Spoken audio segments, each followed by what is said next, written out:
Thinking about staying in the project?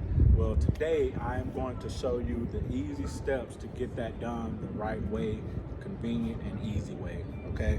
Things you're gonna need, a pair of gloves. I personally like the water resistant garden gloves. They last a little bit longer, they're a lot tougher, and I can use them for multiple applications. You're gonna need your stain. I love Minwax stain. I've tried other stains, but just can't beat this. This is what I prefer, a Minwax oil-based stain. Seems to match to the color a lot closer than other stains. So you don't have to use it, but this is what I typically use, Minwax. If you're using an oil-based stain, you definitely need to use a pre-stain, okay? There's really no work around. If you're doing like a really small project, maybe like this, fine, you'll have enough time, but this allows more time for you to work, and it helps your stain spread out and not blotch and gets put on evenly. Okay, like I said, if you're gonna stain something oil-based, even if it's not Minwax, they have a pre-stain. Use it. You're gonna need a stir stick, okay? If you're into woodworking, you're gonna have plenty of cut off pieces. Just rip you a few stir sticks, save you a couple of bucks from buying. Paint opener, okay? Get this from your paint section. And a couple of rags, okay? 2 rags, all right? One for pre-stain, one for your stain. So the first thing we're gonna do, we're gonna pre-stain everything, okay? When you're pre-staining, you don't necessarily have to clean off your project. What I mean by that is if it has any dust or, stuff like that, stain is very, very, very forgiving, okay? So not only does this pre-stain help thin and smooth out your stain, it helps clean off your surface before we apply the stain.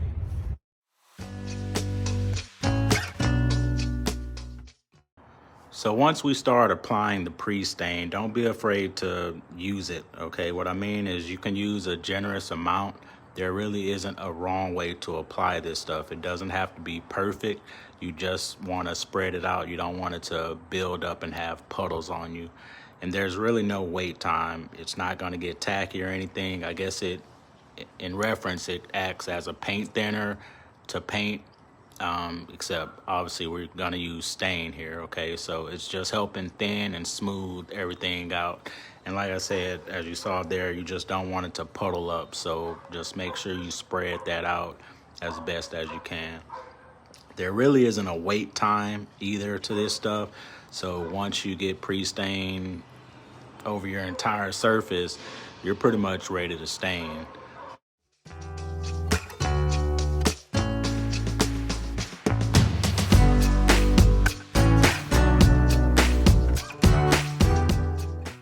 And again, as you're doing this also, just try to wipe the dust off or any debris that you have. If you have to sand, like little nicks and stuff like that, those need to be fixed. But as far as just dust and debris, the pre-stain will help remove that.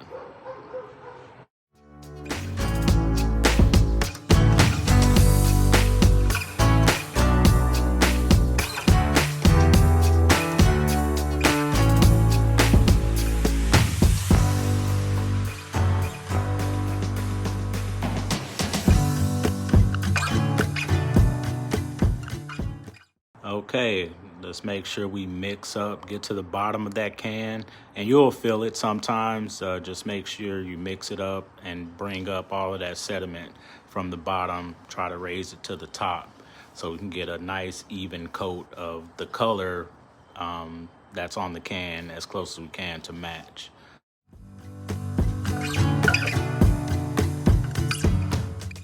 And what I love about stain also is that it's very, very forgiving, unlike paint.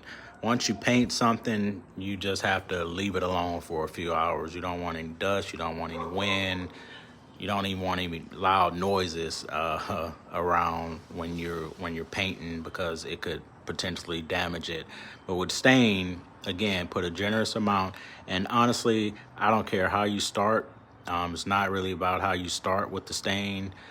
Just make sure when you finish, once you apply stain over the entire surface, however you want to do it, where you either want to pour it on, use a brush, use a rag, just make sure once you wipe the excess off, you do want to go in the direction of the grain. As you can see here, it just helps. It looks better. When it does dry, you don't have to worry about there being any marks on your surface or anything like that. So just try your best to go with the direction of the grain as you're cleaning up your excess.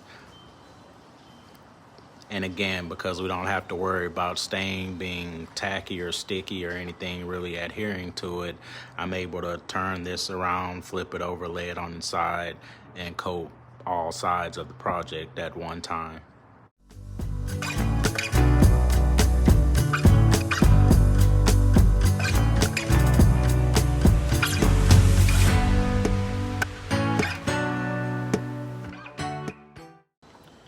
And hopefully everything went well for you. So here it is, nice and smooth, no blotchy areas. And we just sit it to the side now for about 8 hours, depending on the weather, maybe longer, and let it dry. I also wanted to share a little cleanup tip for you guys. So with that pre-stain rag that we used for our project earlier, just take that and clean off your lid, your inside of your container and the cap. And this just helps for when you go to use this later on. It's a lot easier to open as if you got it from the store. It's not as messy to open, and also the label is still, it remains visible a lot longer. So just take your pre-stain rag, clean the can, and clean your cap also, and good as new.